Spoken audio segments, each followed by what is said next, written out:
This is Pamela Nelson with the Grounding and Growing Leadership Podcast powered by Align, and this is episode 27. We are really excited today to have Sarah Nobles joining us. Sarah is here to discuss the difference between perfectionism and pursuing excellence. Sarah's traveled her own journey through perfection and was actually terrified about what she would find if she didn't present a perfect image to those around her. Being perfect was core to who she was. So the process has led her to this important discussion, and we know that you are not going to want to miss this today.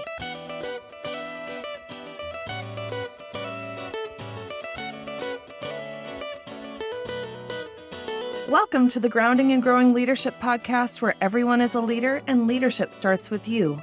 I'm Tara. And I'm Pamela. Thank you for listening and inviting us along on your leadership journey. Welcome to the podcast. So we're excited because we had our first ever listener topic request. So a big shout out to Maria Sermamanka, one of our pioneer listeners. She reached out and said she would love for us to tackle and talk about the difference between perfectionism and excellence, pursuing excellence. I think this is such an important topic. I know that our culture in general struggles with this, but I think women in leadership in particular struggle with this. And so we're excited to dive deeper into this. So whether you are a woman leader or you work with women leaders, but this is not unique to women. So I should probably say there are men who also are perfectionists. It maybe just looks different to them. Yeah. So we're going to dive into this. And as soon as Maria reached out about that topic, Sarah Noble jumped into my head.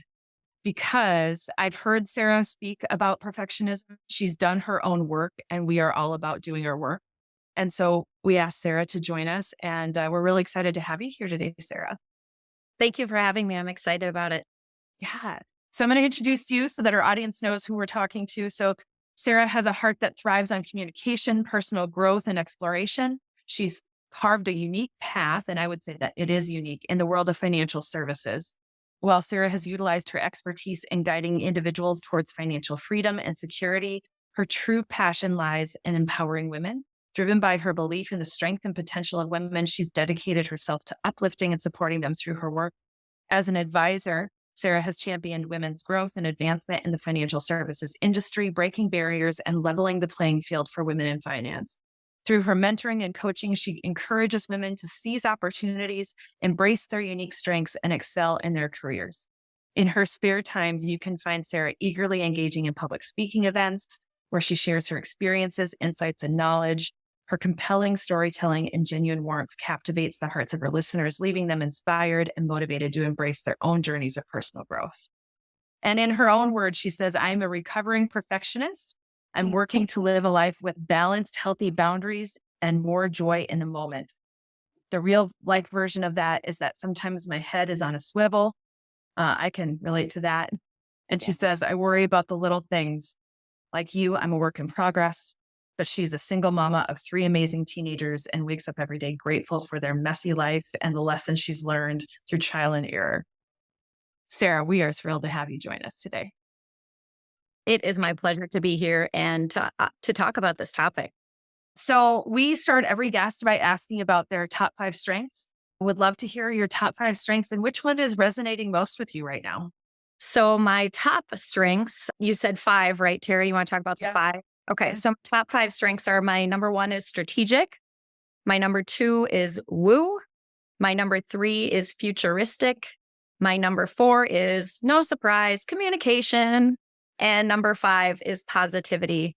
And those top 5 make up who I am and how I operate and how I view the world and how I work my way through it. And the one that I am most fixated on utilizing personally and professionally right now is strategic.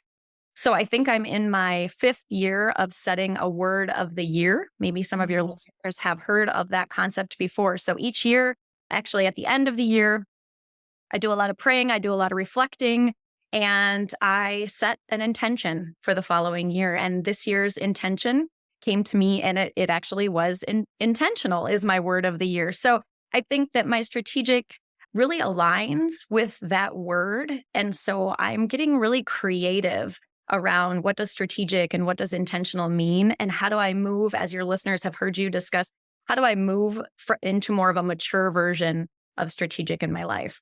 I absolutely love, Sarah, that you have strategic as number one. Here we are, all three of us. We all lead with strategic, but that shows up for us, Sarah, in such different ways. And when it comes to perfectionism, how does that, as a recovering perfectionist, I feel like we could say welcome to all of us. Oh my goodness. How does that show up for you then, Sarah? I think what my strategic has done with my perfectionism is truly, it is a recovery. And I think like many things that you hear people recovering from, that's a journey. That's not a destination. I may never arrive.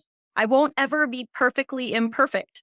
And what my strategic has done with that concept is to say it's about rewiring. And that's a lot about what I want to talk about today is rewiring perfectionism and unwinding how that plays out in my life. And to your listener's question, Tara, who specifically said, how do I differentiate? I want to be excellent, but I wrestle with that and how it is different from perfectionist. And if I'm not a perfectionist, I'll never be excellent. That mantra lived in my brain just as much as I'm hearing some of your listeners. And so the strategic took that, it picked it up and said, I'm going to rewire that. And here's how, boop, it connected all kinds of dots. And I think that empowering myself through that rewiring is really what allowed me to let go and begin to think about perfectionism in a different way. So, Sarah, I want to dive in deeper there, but let's back up a little bit. Tell us a little bit about your origin story. We love origin stories. Both Pamela and I are Marvel fans, so we love a good origin story. All right. Once upon a time, there was a woman who thought she had it all figured out. I think as an adult, we can look back at our childhoods and see some things. And so I believe that at an early age, I grew to be a people pleaser. So that's a new thing I'm working on. As I say, I'm a recovering people pleaser. And I think that partnership with people pleasing sometimes is sistered with perfectionism. And so I look back and I think that a lot of that people pleasing and desire to do things the best and perfectly to receive a positive response from someone else was the wiring that I had to go back and look at in my own childhood and reflect upon that. But the origin story specifically around perfectionism came interestingly enough from an invitation to speak. Tara referenced this opportunity that came to me back in, I believe it was 2016. There was an event that was called the Women of Influence Summit, and we had breakouts of speakers. And I was approached by the organizer of the event, who is a very special mentor in my life. And she said to me, I've been working with women for quite some time now, and this topic continues to come up. And so I wondered if you would speak about it. And I said, yeah, I'm flattered. I'd love to be a speaker. This is something that I'm really passionate about. And so tell me more about, what do you want me to speak about? And she said, perfectionism. And I thought, you got the wrong gal. I don't even know. Like, I was so ignorant to how it was showing up in my life and in my world. But she saw something that I didn't at that time. And so I said, you know what, for the good of everyone who's going to be listening, I'll tackle this. And what she knew in her wisdom was that in me tackling this and offering wisdom to others was really a journey that I went on myself. And as I began to unwind, and some of the questions I think that you'll be asking me about later was, what did I learn when I really dug into this topic? And so I think now it's flattering to be considered an expert in recovering from perfectionism. And at the time, I was disgusted that someone thought of it as maybe a negative thing. I think depending on what your frame of mind is, you might think of it as a compliment. You might also think of it as something that's holding someone back. So I'm eager to share more with you about what I learned there. But that's a little of my backstory. Oh, the wisdom of a great coach to be able to invite us in to present on something so that we can be in the discovery process. If we are truly authentic with ourselves, that's the gift in being in those positions. You always learn, I'm going to say 90% more than what you can ever share in that short amount of time. So you get the greatest benefit in it. But as you were uncovering all of that, what I really curious because of some of the specific work that I get to do with Align, which is specifically when people are stuck. That area, and perfectionism is one of those areas that we get stuck in. It arises fears within us, Sarah. And so as you were starting to unpack this and tackle the subject, were there some things that surprised you in the area of fear that came up? I think at first, my honest response to that, Pamela, is that I felt like your listener sounds like she's asking, which is if I no longer relate as a perfectionist, then I'm no longer good enough, fill in the blank. And I was terrified of what I might uncover, not being good at or acknowledging. And Yeah. doing so, they say when you know better, you do better.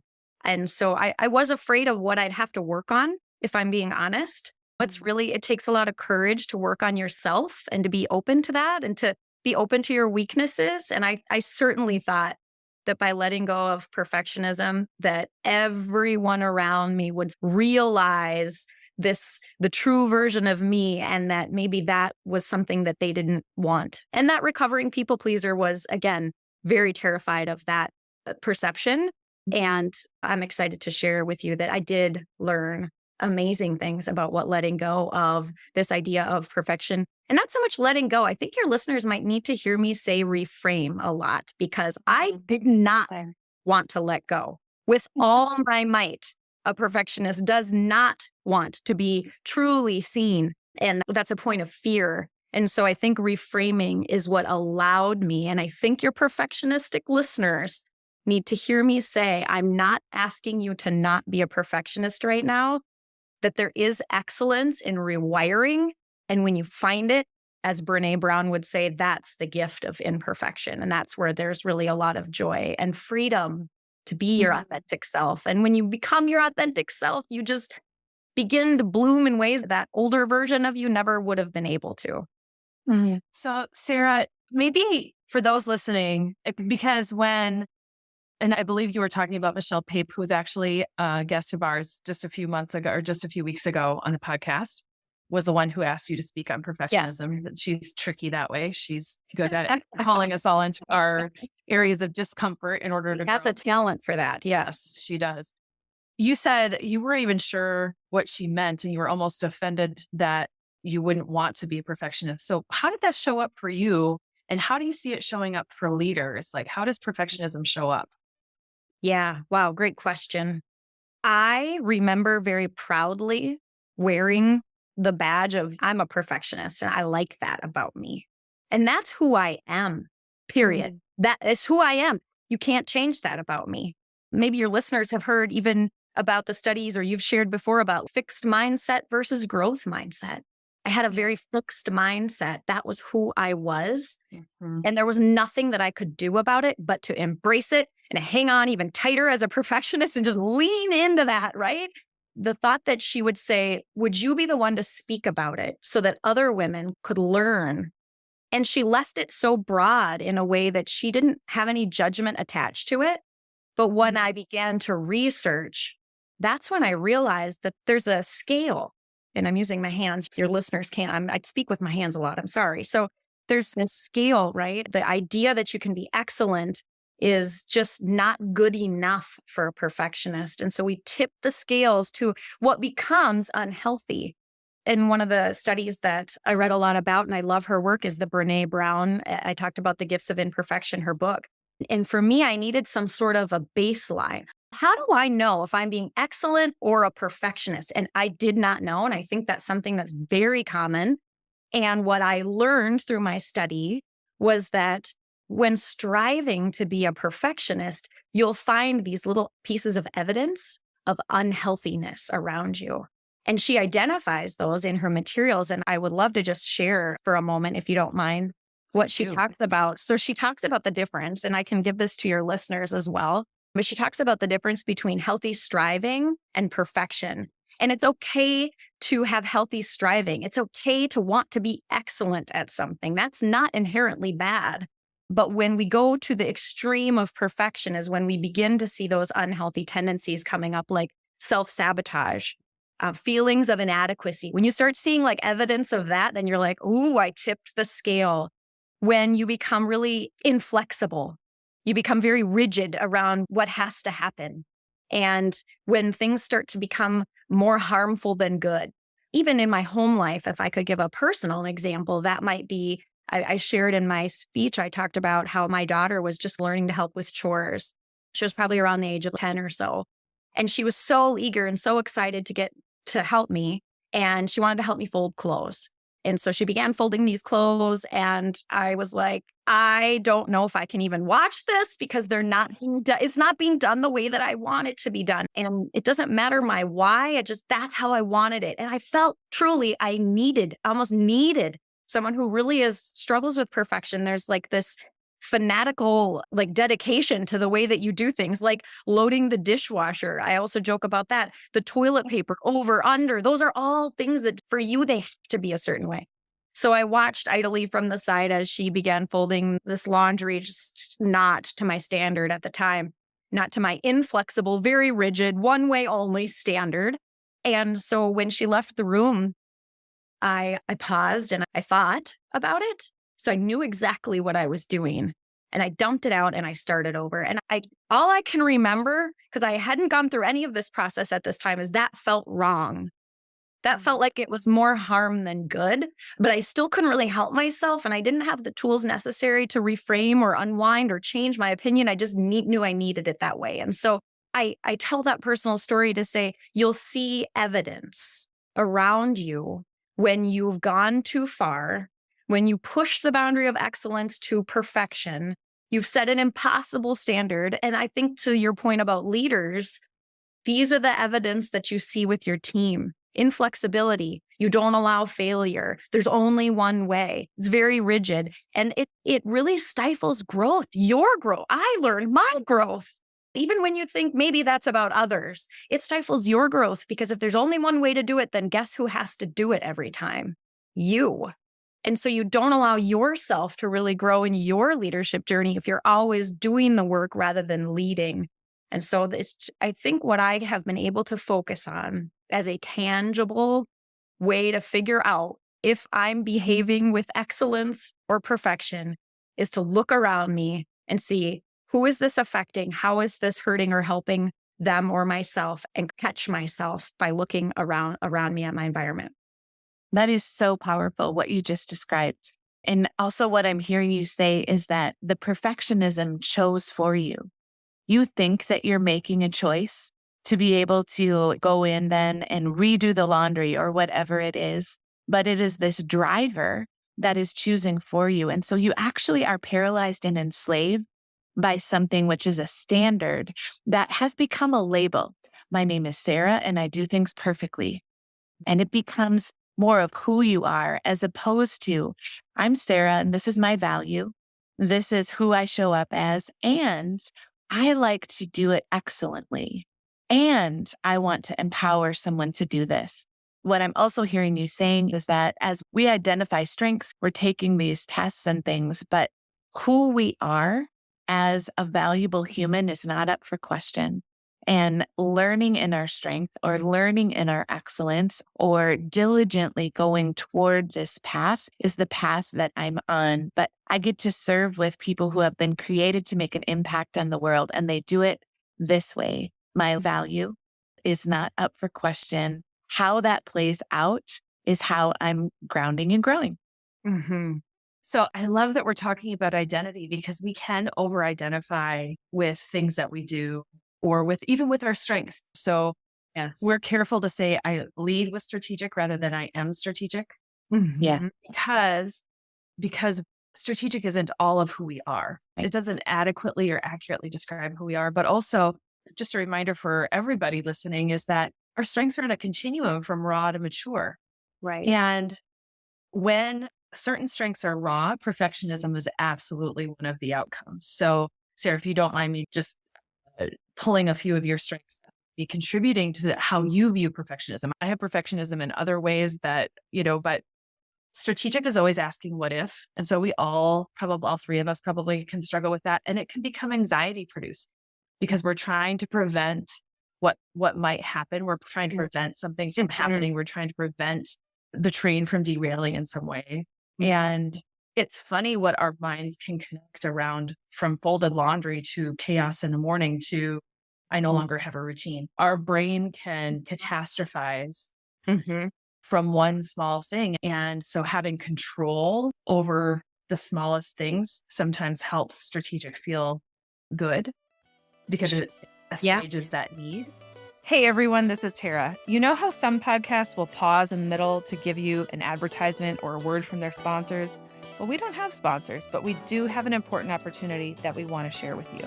Listen, I think that you and I can agree that the old school top-down leadership model just doesn't work anymore. It would be nice if it did because it is easier to just command and have people pay attention. But honestly, people don't work that way because relationships don't work that way, and leadership no longer works that way. And so we have developed a program called Grounded Leadership, and we are seeing incredible results with the cohorts that we're currently running. From emerging and new leaders to executives and business owners, leaders at every level are growing and grounding in their leadership through this program. Grounded leadership is a comprehensive practice that ensures emotional maturity while encouraging individual growth and building thriving teams. Listen, titles are about authority, but they don't really influence change. Our leadership practice is what determines our ability to influence others. This journey is ideal for all leaders who are ready to maximize their potential, take responsibility for their influence. We have a cohort starting in January of 2024. It's going to be a mixed cohort of leaders from across the country from different organizations, and we really think that you would enjoy it. Not only that, we think you would find high value, and there would be a really high ROI for you, your leadership, and your team. If this is at all of interest to you, please reach out. In the show notes, we're going to have a PDF that you can click and see all the program details, but also you could email me, tara@aligntransform.com, schedule a quick 15 to 30 minute consult to get some of your questions answered, and we can determine if this is a program that's a fit for you and if you're a fit for the program. If this is of interest to you, we hope to hear from you. And now back to the podcast. You also lead with Maximizer, and Maximizer wants to go from good to great, which is a pursuit of excellence. But when Maximizer is wrong, it absolutely can show up like perfectionism as well. Yes, that's absolutely accurate assumption of how my strengths partner, dance together, mingle, fight one another. They're frenemies at times, that's for sure. And I loved what you said as well, Pamela, about identity. And I think one of the things that's been an aha for me in, first of all, learning myself, but then sharing with others is that it isn't who I am. And truly the root of perfectionism is the fear of who it means that we are when we fail. So it's a perceived protection is what we think perfection. If I do everything perfectly, if I act perfectly, if I behave perfectly, if I have all the perfect outcomes, it protects me from other people seeing who I really am and then passing judgment on that identity. Not just that I might have had a, slip in the morning or that my laundry isn't folded perfectly. It means something about me, the person. And that is vulnerable, very vulnerable. And so if we can reframe that into, this isn't who I am, it might be how it's coming out, to your point, Tara. And so I did want to talk for your listeners, because what I was sharing earlier to bring this full circle is that as I learned that, but then shared that with others and said, here's how sometimes it might show up based on some research that I've done, you might not have known. So everybody thinks a perfectionist is someone who has 1,000 Post-it notes and everything is perfectly organized, or they're always early, or they look perfect all the time. It can show up in wacky ways that people have come up to me and thought, I did not know I was a perfectionist. So some of the ways that it shows up that for your listeners to be aware of, and some of them, again, are very common, like overcompensating. So if you never want to be late, you don't want to fail at that, you always show up 30 minutes early for everything. That's overcompensating. Excessive organizing is very self-explanatory. Excessive checking, right? You want it to be just perfect. So you go back and you go back and you go back and you go back, or you check that the door is locked. You check the door is locked. Is the door locked? Is the door locked, right? It's obsessive. And back to that, watching for those behaviors. Is it healthy striving, or did we flip that switch to some of those negative outcomes? But difficulty with decisions, repeating and correcting folding the laundry example. It can also be not knowing when to quit. That's also more about what I would call a common one. But then giving up too soon. You maybe wouldn't have thought a perfectionist would give up too soon, but here's why we do give up too soon sometimes.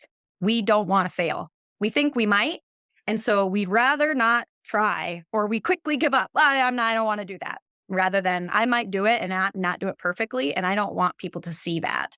And that's very vulnerable. And I'm afraid fear is the root of perfectionism. Failure to delegate. I even talked about excessive slowness, avoidance. And one of my favorites is hoarding.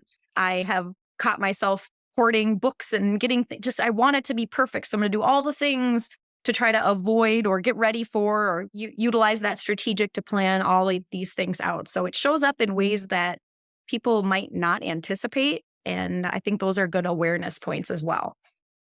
I'll never forget my very first therapy session in my 20s. I went in and was struggling in a lot of ways. And my therapist and I struggled with procrastination pretty bad in my 20s. And she said, this is perfectionism. I'm like, you're crazy. How is that perfectionism?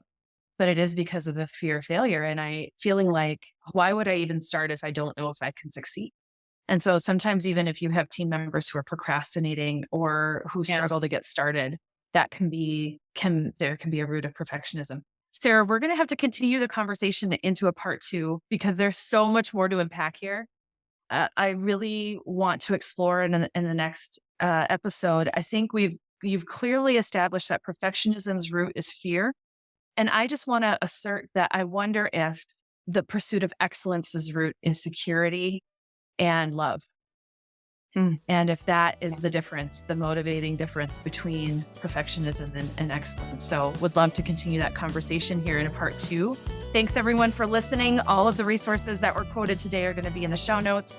And we look forward to hearing your feedback on this episode. We'll see you next week. Come on.